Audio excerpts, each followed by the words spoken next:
MSW Media.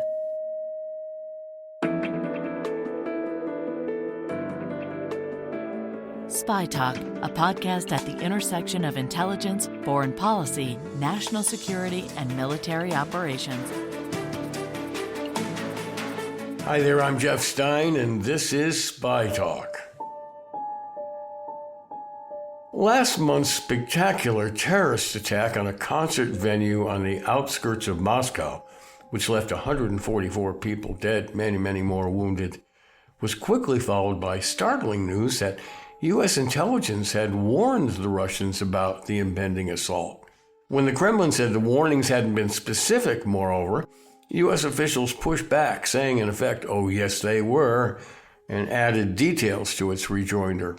Likewise, it turned out that back in January, U.S. intelligence had warned Iran about an impending Islamic State terrorist attack at a gathering to honor its fallen Quds Force leader Qasem Soleimani, who had been killed by a U.S. drone strike in Baghdad.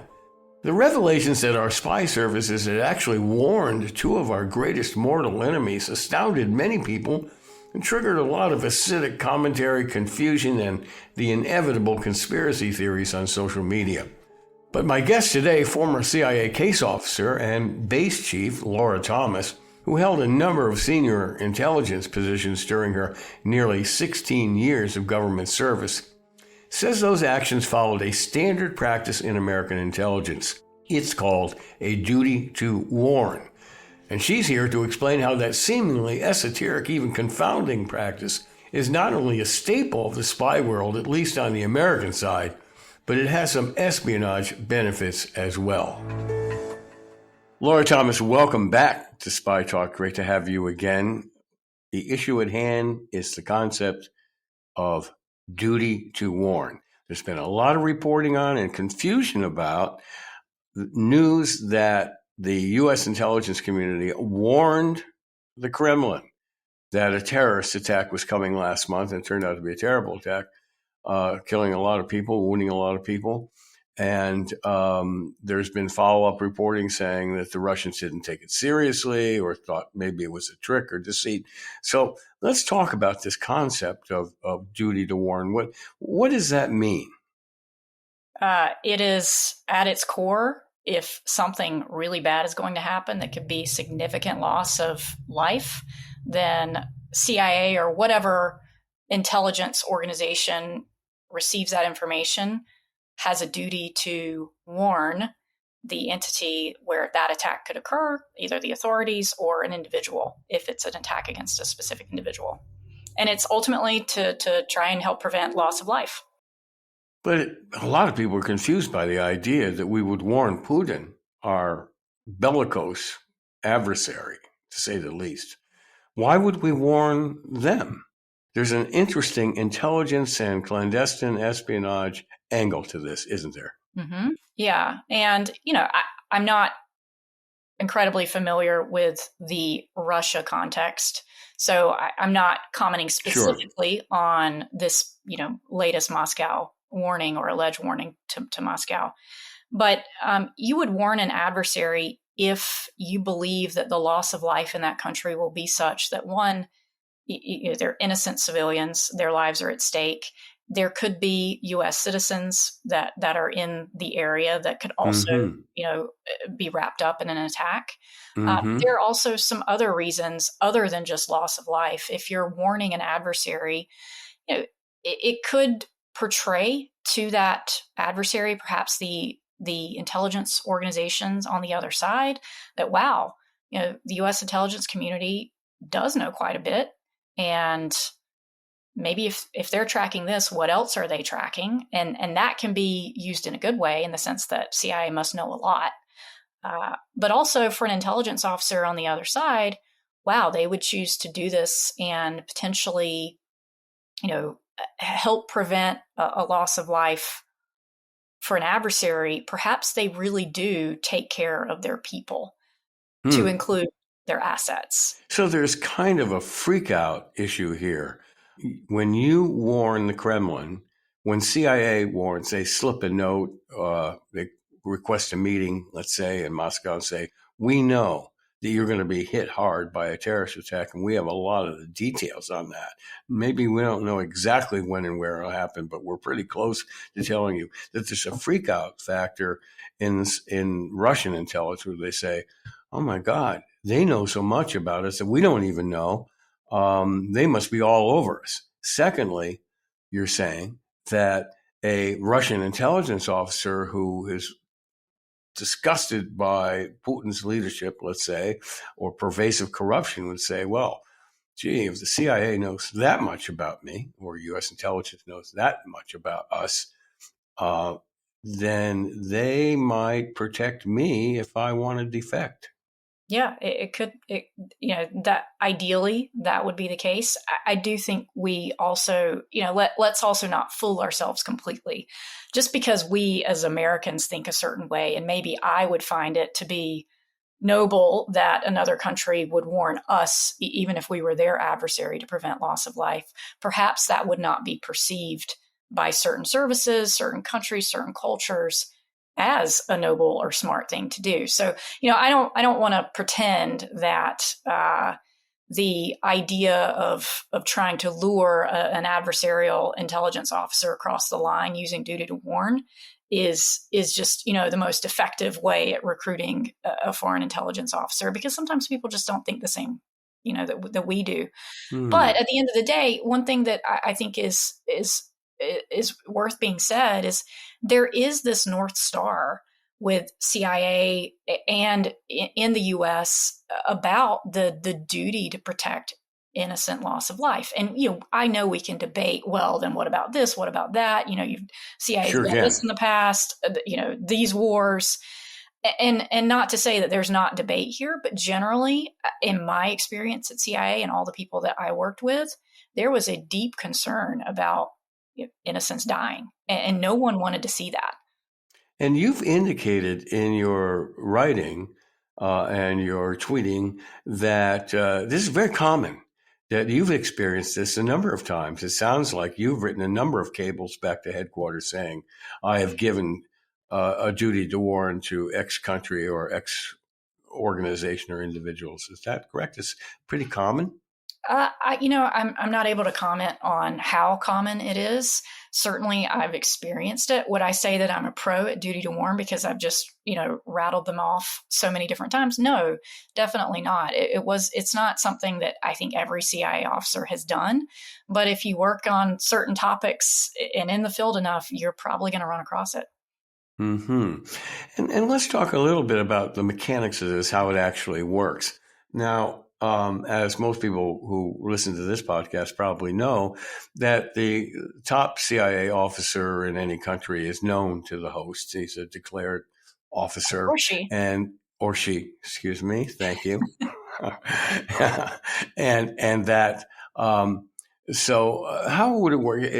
Would the chief of station, let's say, in some capital, call up his, let's say in this case, a Russian counterpart and say, we have specific warning, walk over, knock on his door, or call up and say, we need to meet. I've got some serious issue to deal with you here. Is that how it works? It could be. Yeah. I mean, or it could be whatever officer is best positioned to issue that warning.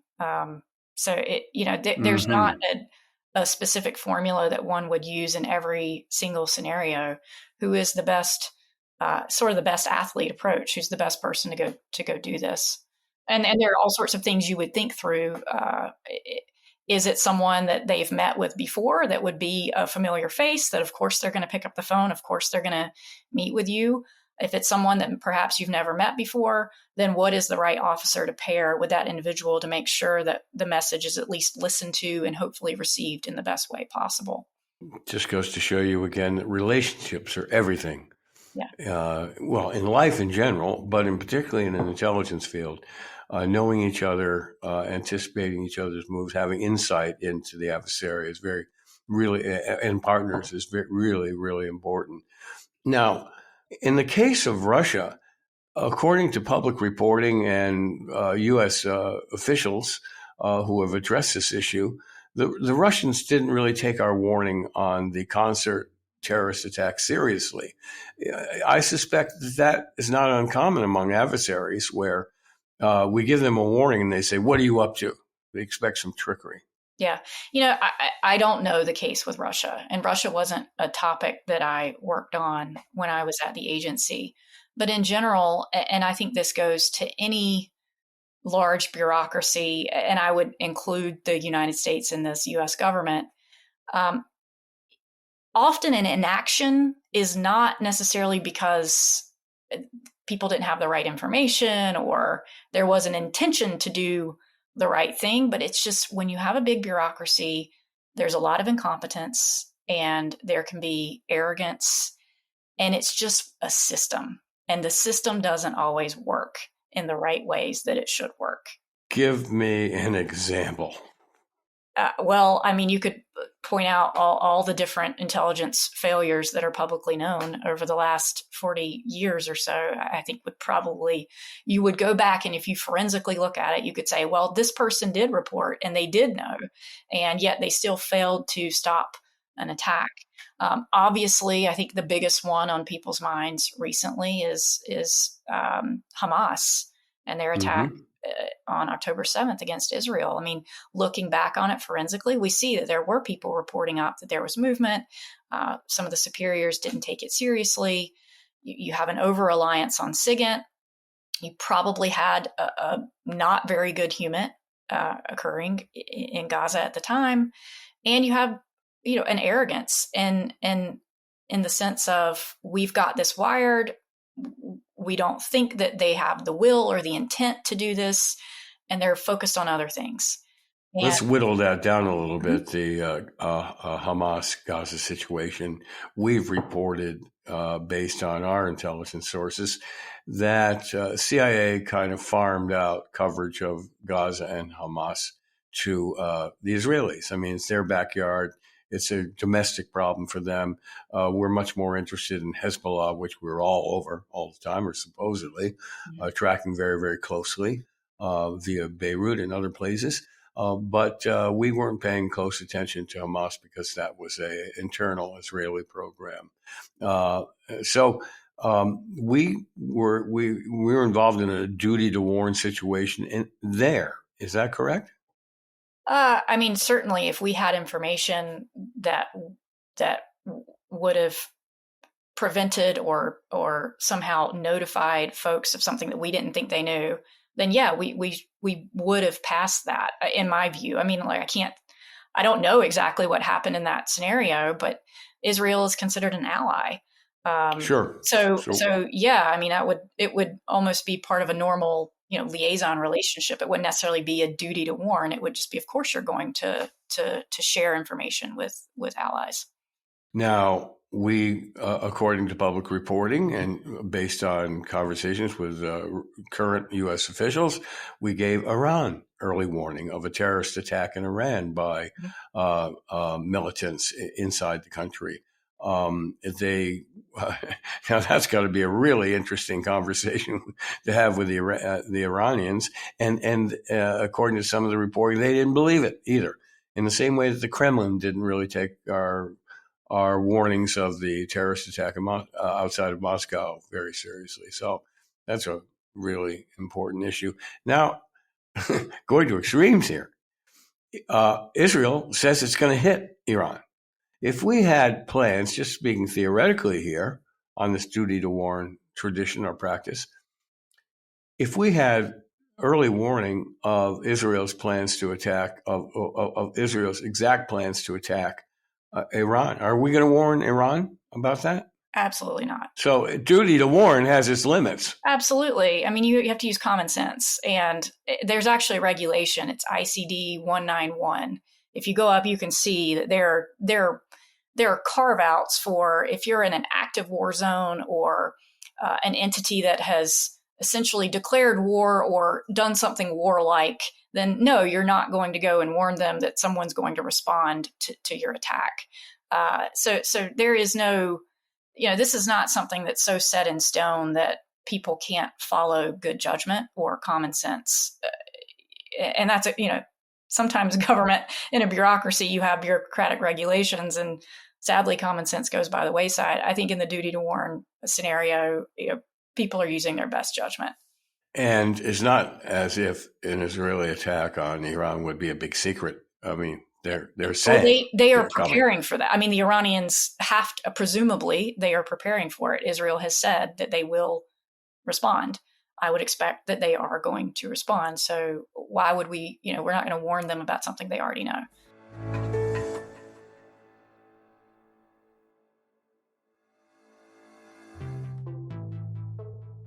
You brought up some rule that you cited, had an acronym to it.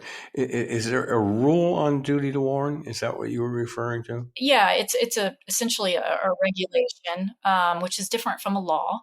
So, sure. but yeah, it's codified. It's a codified responsibility that the intelligence community has, and it as I understand it, it's not limited to CIA. It's the broader community. Is there ever reciprocity? I mean, do our adversaries have similar rules? I can't. I mean, that sounds like a silly question, even as it passes my lips. I'm sure in some point in history that an adversary intelligence organization specifically has warned CIA.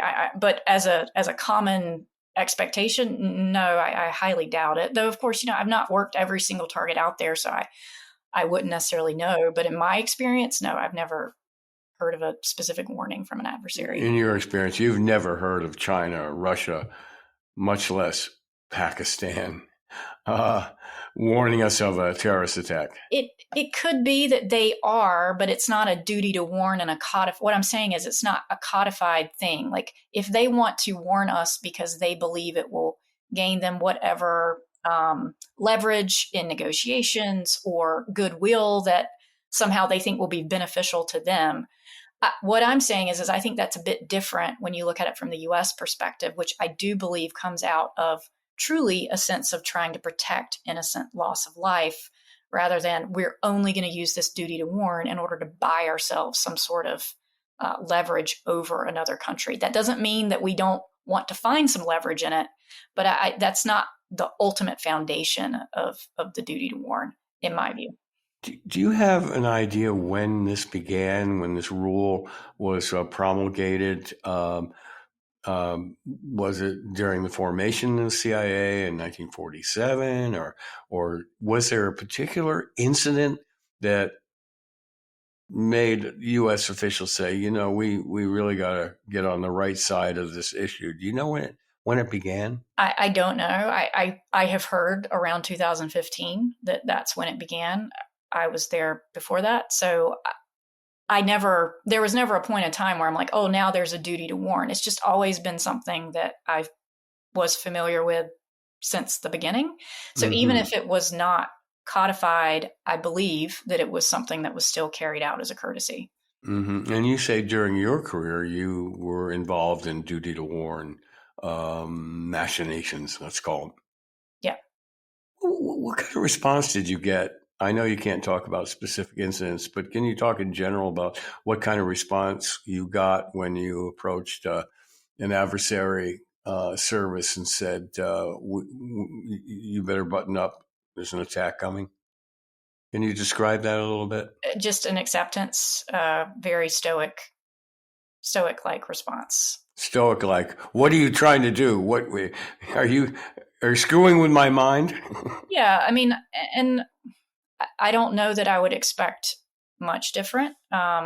Where it would get a little more interesting is, if you're meeting with an intelligence officer in an adversarial country and it's more, you do have some sort of personal relationship, maybe not a recruited, they're not your recruited asset. They're trying to recruit you as well. There can be legitimate, maybe affection is a strong word, maybe not the right word, but at least some level of respect and you appreciate the interactions with each other. And then dare I say honor among thieves? I take issue. I was not fully a thief. I stole good information. Not of course. I mean, you never stole any bad information. Look, ultimately, yes. Are you doing the same job? Yes. But do you have the same ends and intentions? And I do think intentions matter. I think they matter a lot. And I think it would be a false equivalency to compare one thief versus another thief and use necessarily that term. I love your description of your counterpart being stoic, and you mentioned about convincing this person of the honesty of your intentions. It was really to save lives. I suspect that counterpart in that situation was quite taken aback and probably disbelieving. Yeah, look, when you come from other countries where conspiracy thinking is rife, because truly those countries do engage in a lot of conspiracy, and that's changing in the U.S. Sadly, I think conspiracy theory, we've always had it, but it's definitely growing. But people think that way for a reason. It's because in their governments there are these grand conspiracies and plots that people are constantly having to deal with. So I don't think it's abnormal that you would be met with some level of disbelief. I think one important thing to say also is duty to warn isn't just for adversaries. It is also for individuals. So if there's an individual who maybe they're not an adversary, but we know that they're under threat because of something that CIA knows, CIA is almost certainly going to do what it can to warn that individual, even if it has no bearing. It doesn't help CIA in some way. That conjures up for me a scene from The Godfather where, one gangster family is warning another gangster family that, the knives are out for you and you better take care. And it's up to you how do you react to that and what you do. But we caution calm to keep the peace between the families. And of course, but conspiracy thinking, in the Middle East, where the United States, let's face it, the track record is, the United States provoked a coup in Iran, put the Shah in power. We were involved in coups in Syria and elsewhere and so on. So there's a long legacy, and they don't forget that. No, they don't, and they shouldn't. Especially the Iranians. And there have been things that the U.S. government has done that it's never apologized for whatever reason. We think it's going to show weakness. We can debate that until we're blue in the face. Yeah, there is legitimate reasons for conspiracy thinking by some of these countries.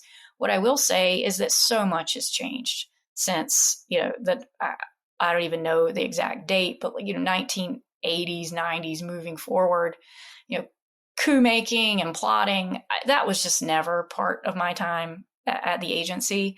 And I get that people are going to hear me say that and be like, sure, she's being paid to say that, or, they're going to have a conspiracy mindset about that. But, it wasn't my experience, but reading about the history of the agency that came way before my time.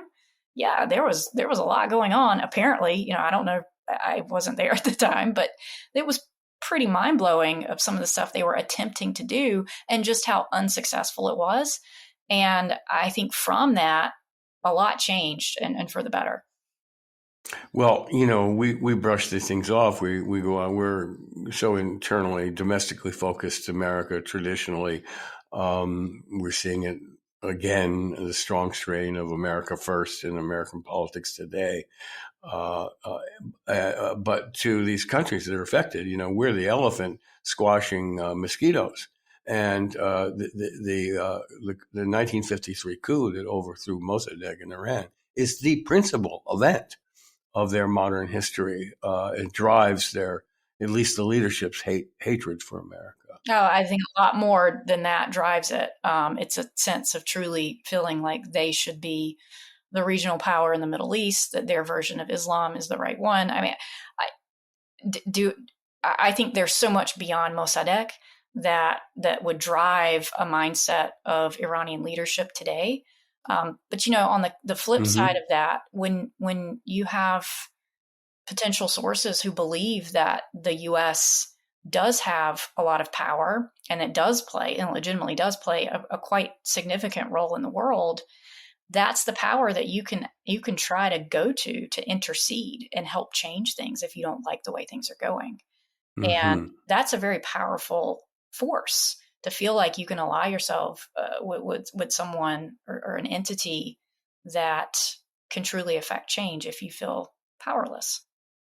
Yeah, this is where national traditions and myths and reputations comes to play. There are, in this generation of Iranians and Americans, there's a common bond, or at least CIA can approach possible Iranian sources with the mutual desire to rid Iran of dictators and corruption, and its theocracy. Yeah. So, and look, there's a long history of Russia playing a role in that country, a very negative role. I mean, there are so many threads that one can pull on the Iran topic just alone. But what I think it comes back to, and in what you said earlier, relationships and building empathy and building trust, being willing to listen, hear them out. They do have a lot of conspiracy views about the United States. That's fine. I want to listen to that. I want to hear how they think, how they feel. There are perhaps things the U.S. did in the past that I can personally, when I was a U.S. government official, I can apologize for. That's very powerful. Even if the U.S. government won't do it as the U.S. government writ large, that's extremely, it builds trust, and it shows true empathy. Something that happened in the past, I'm not responsible for. I'm really sorry it happened. Let's make sure it doesn't happen again. Yeah, we've touched on this many times with former CIA officers like yourself. And as you know, I went through case officer training myself. And there's no small emphasis on listening and empathy to win over someone's trust. And it can't be just empty words either. You have to approach foreigners with, without any myth making. Yeah. And there has to be some legitimacy to it too. It can't be all a charade on your behalf. And you can do it that way, but people pick up on that pretty quickly, and it usually does not. It's not a long-term relationship or long-term beneficial. Mm-hmm. You went public talking about duty to warn in social media and so forth because you were distressed by false narratives about duty to warn. For example, what did you mean about that?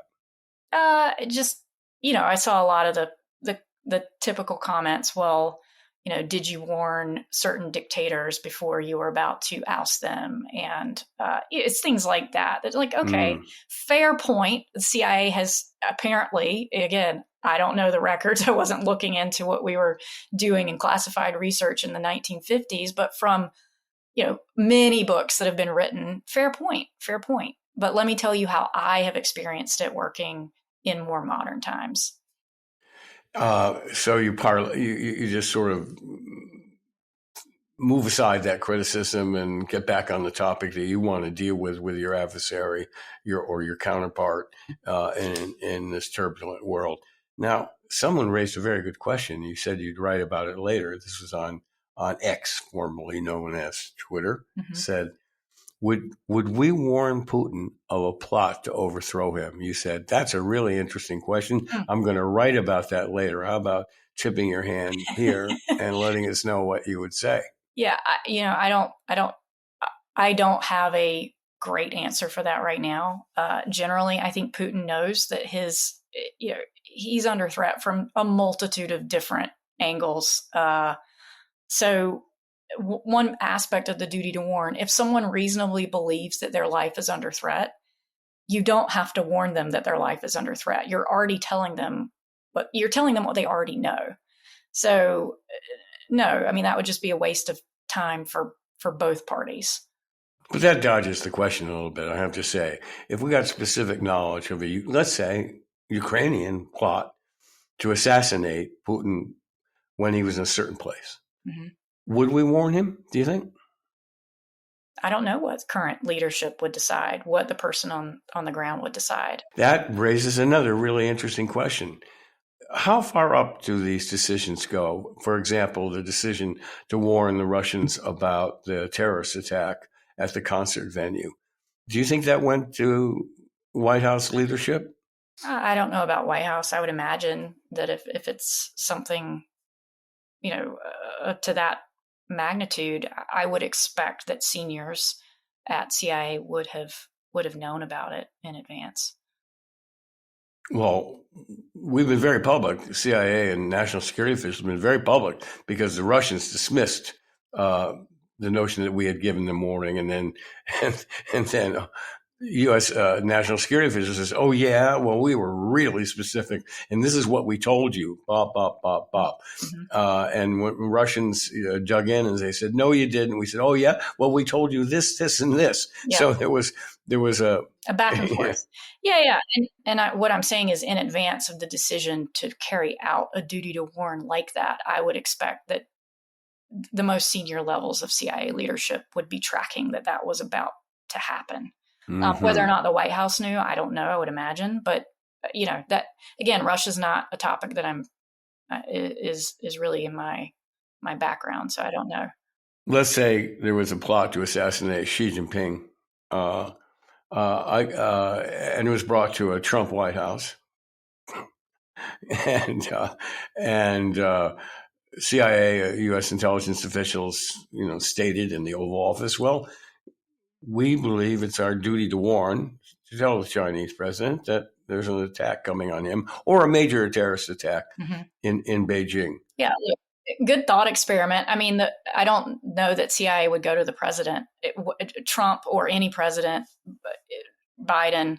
That's not something, you have agencies, you have people that you hire, you empower them and hope that they make good decisions. I mean, that's what they're supposed to be there for. So you wouldn't have to appeal to the highest authority in the nation to decide to issue a warning. I think even if it were against a foreign leader, but again, if you're a foreign leader, reasonably, I mean, every foreign leader knows that someone somewhere wants to take them out. But I get to your point is, well, what if you had very specific information about it? Look, I think generally assassinations are a thing of the past. Now, I know we could parse that much further down. We could. But especially like a foreign leader themselves, outside of a war zone, I think that would be pretty significant and destabilizing if it were known that we knew something so enormous that, was about to happen. I think the framework we would think about it is, okay, then would we be seen by the people, by our own people, by foreigners, by that country as culpable? As if it emerged, the person carrying it out, because even if we had nothing to do with it, but because we knew and we didn't say something, I think that would be weighed. I think they would have to weigh all of those, different sort of considerations. It's great grist for a spy novel, It is. If someone out there's listening, right on it. CIA station chief in Beijing learns about this warring. There's going to be an attack on Xi, an assassination plot. Goes to his counterpart in Chinese intelligence, and the White House advisory is saying, "Don't let him take it. We're not going to warn them. We'd be better off with Xi Jinping dead." Anyway, great stuff for a spy novel, and maybe you'll write it. In the meantime. Last time you were here, last summer, Laura, we talked about women at the CIA. Is that a dead horse now, a dead issue? Because so many women have climbed to the top rungs of U.S. intelligence. Are we beating a dead horse there? Should we just stop talking about that, or is it still an issue? Look, I think it's still an issue in terms of, is there complete equality at CIA? No. But have there been wonderful strides made? Yes. And, I think we have to just empower people, the right people in that organization. And what I am against are all these different commissions and working groups and panels. That really just muddies the system, in my view. And it's not to say that certain, I think people should be able to speak up and out, and change needs to happen. But when you start trying to adjust an organization's response by committee and by something that sounds great on paper, but maybe is just, a talking point in and of itself, then that's not very helpful either. That's an ages-old issue and a mechanism in Washington.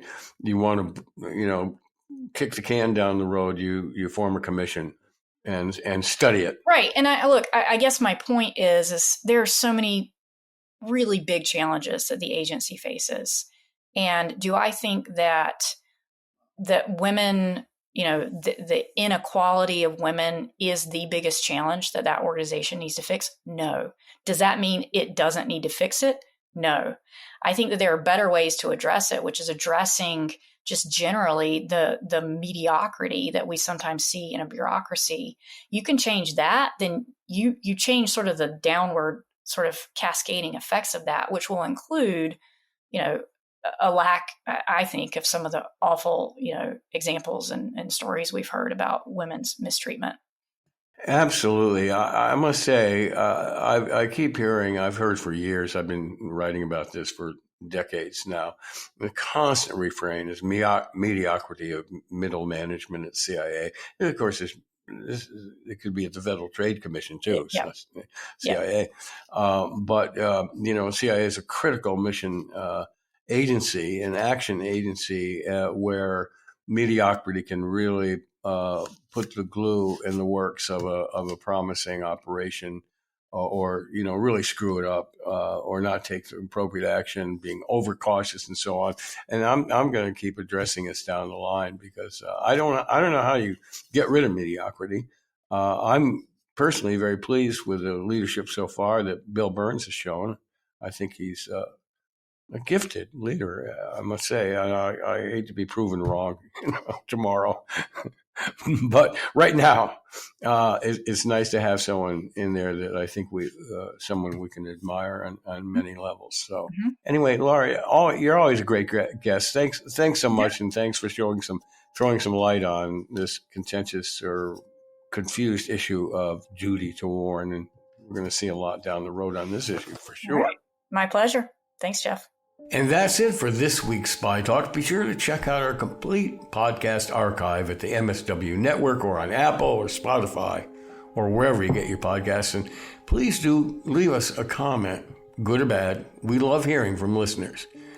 And if you haven't already, do check out the Spy Talk news site on Substack, where our deeply experienced contributing writers offer a steady diet of scoops and original analyses. Just Google Spy Talk and you'll find your way there. This edition of the Spy Talk podcast was smoothly produced, as always, by Kanai and edited by Molly Hawkey for MSW Media. And that spooky sound bed you've been hearing, that's called Ghost by the Dutch composer Tim Beek. We found it on YouTube. Enjoy. I'm Jeff Stein for Spy Talk.